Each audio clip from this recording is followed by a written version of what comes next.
Okay guys, so when building a basic repertoire for chess, the first question you should ask yourself is, while playing white, do I want to play e4 or d4? This is the first main question you should ask yourself because there's a huge difference in these two moves. You might go for some different openings like the birds or maybe the English, but you should choose one opening to be your main opening. And I highly recommend going for e4. That's what I play, but if you want to play d4, that's all right as well. If you choose an offbeat opening like the birds, you have less theory to study because the replies from black are more limited. And if you play like the English is the same thing, it's a more offbeat, non-theoretical opening, and it's easier for starting players, but e4 is just the best one.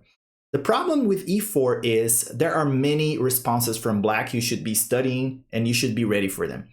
And I call them the big four, okay? So you have to be ready against the big four responses from black. And the first one is if your opponent plays e5 right away. So let's imagine you play e4. Your opponent's four most popular answers are going to be e5, which is the king's pawn opening, and you can go from there for many other openings. The Sicilian defense, probably the next one, most popular.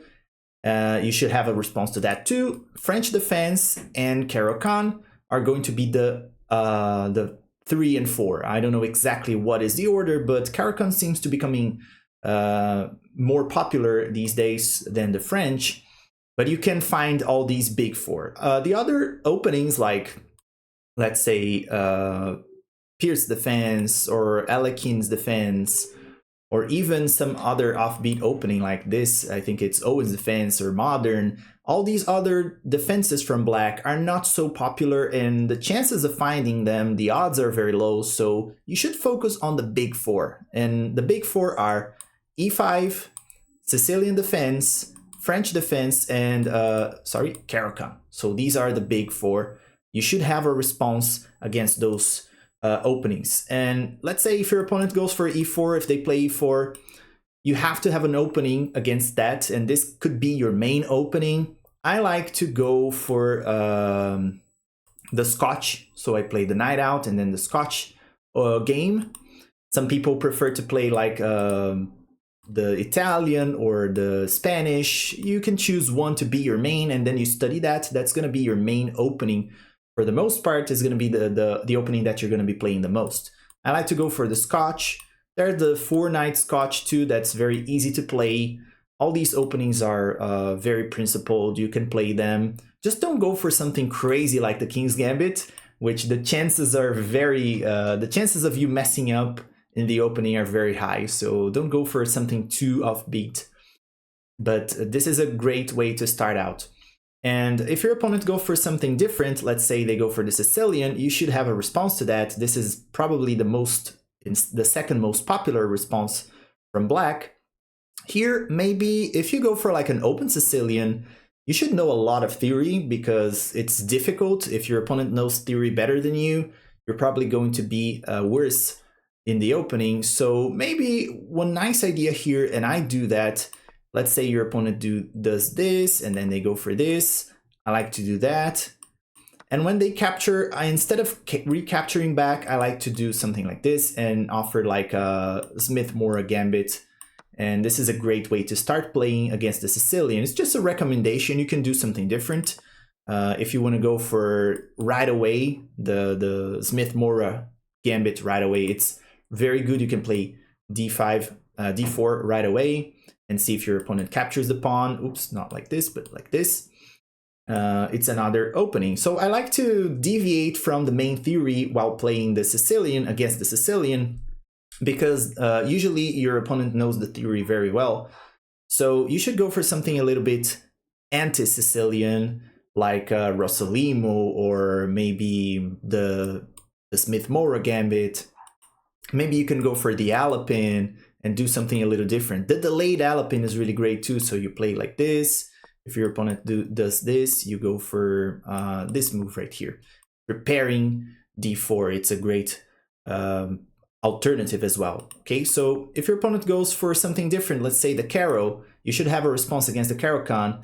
If you don't want to study too much, you can go for the exchange variation, and you can do the same against the French defense as well. If your opponent goes for the French, if you don't want to study too much and you want to have something ready against it, you can just go for the exchange French and the exchange Caro, and you have killed basically 2 birds with 1 stone, because the theory behind them is very similar. You can play similar moves, and it's very simple to play.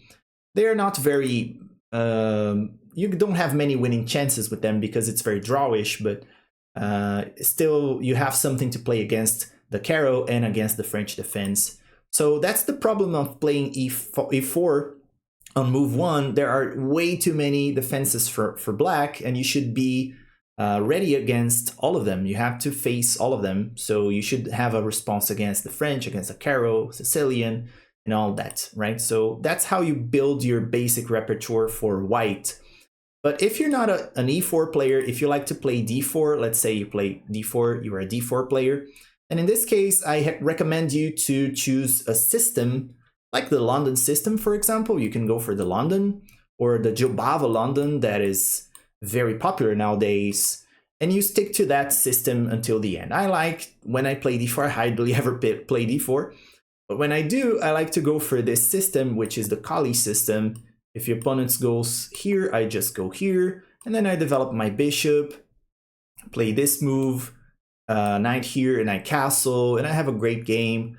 And then I try to push this pawn right here. Maybe I bring the rook here, the queen comes here too. So there are some really nice moves to play in this Kali system. There is the Zukertort Kali, where you play this move and fianchetto the bishop. So it's the Kali Zukertort system.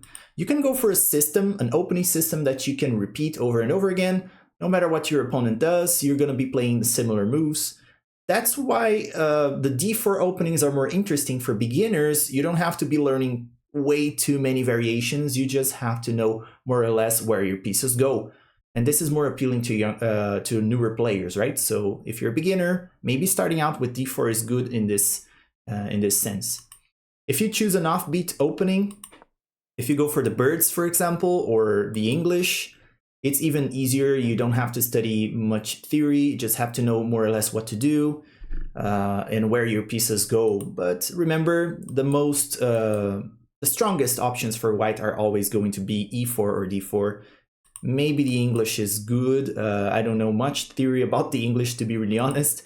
I play the birds a little bit, but it's just because it's very easy to play, especially in blitz and bullet. You don't have to be looking for too many theory. It's just easier to play, and your opponent's not really well prepared against that, right? So the chances of you knowing the theory better than them are actually really good. Now flipping? Oh my gosh, I can't speak English anymore. Flipping to the black's perspective here, when you're playing black, you should be asking yourself, what are the most common moves for white? They're going to be playing e4 half of the time, and then d4.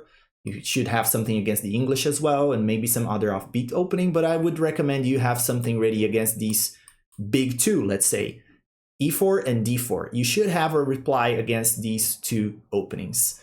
The English is not going to be very common, and the other openings also not going to be very common. And then when your opponent goes for something like this, you can still play usually the d4 systems against your opponent, just like if they played d4. So you should have a response against this and against this. That's pretty much what you should do. And you have to choose, man. There are many options here. And if your opponent goes for e4, what I recommend is choose one opening and stick to it. If you go for e5 and you want to play like a king's pawn opening, be aware that your opponent might play a lot of different openings here.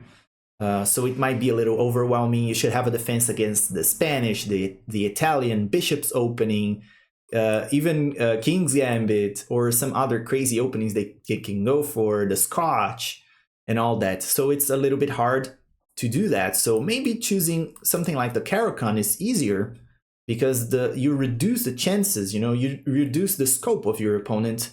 There are less variations to study. And me personally, I prefer to play the French, right? I play the French, or you can even go for something like the Scandinavian's defense. Scandinavian is good. especially in lower levels, because you don't have to memorize as many variations too. It's just a very simple, straightforward opening, a good defense against white e4. I like to play the French, so your opponent's going to be, you play here, opponent's probably going to do this, and here, from here, it can branch out a little bit. Opponent can take or advance or play some other move to defend this pawn. But you should be studying more or less like 3 variations that your opponent can do: taking, advancing, or defending the pawn. And you are good to go. You just have to know those 3 variations and you're good to go against e4. And if you play some other opening like the Scandi, for example, it's even easier. Like, you just have to study what happens if your opponent takes, or maybe if your opponent pushes. There are less variations to study. Of course, if your opponent goes for d4, then you should be ready against that too. So what is the defense you're going to use against d4? You might play something offbeat like the Dutch defense, for example, and the Dutch even works against the English opening as well. So you could be playing that. What I recommend is just going for d5, and you play like a Queen's Gambit decline system, which is really easy to memorize. If your opponent goes for like a London system, for example, you can still play the same moves, and you're gonna be good to go in any case. So I think going for like Queen's Gambit decline fashion, it's never going to be bad for you. It doesn't matter if your opponent doesn't go for the Queen's Gambit, you're just going to play similar moves. You're going to hold on to this pawn. If opponent attacks, you're going to play the knight here, protecting the pawn, overprotecting, right? Because we have a bunch of defenders here.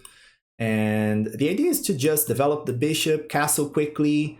We can fianchetto this bishop here. We can develop the knight, start attacking. That's pretty much it. You know, you don't have to worry too much about theory here. Just study what to do, more or less, where your pieces go.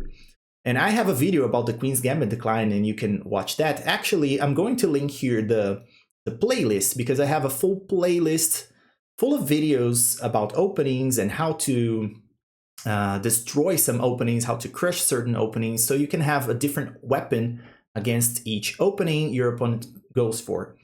So that's more or less what you should be doing. And after you develop this very basic repertoire, having an opening to play as white and defense against e4 and d4 as black, you basically have a basic repertoire ready to go, and you can go and play in your online games.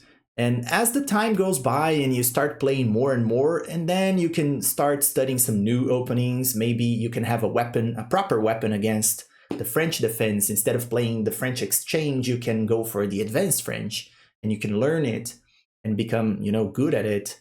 And then you can learn something against the Caro-Kann, so maybe you can learn the fantasy variation, and then you play that against the Caro. There are many options you can go for, right? So after you build this basic repertoire, you are good to go, and you can play your games. You can play as white, for example, d4, and you can play like a Colley system or a London system, and you're going to be playing that pretty much every game until you get good in the opening. And then when you're playing black, you just have to know 2 defenses: one against e4, one against d5, one against e4, one against d4, and you're pretty much good to go. After that, you can build up as the time goes by, right? So this is pretty much it. That's how you build a basic repertoire. And if you're interested in the videos, please take a look at the playlist where I teach some openings against certain defenses. You can have a weapon against them. And if you like the video, remember, please comment down below. Please like and subscribe to the channel, and I see you guys in the next one.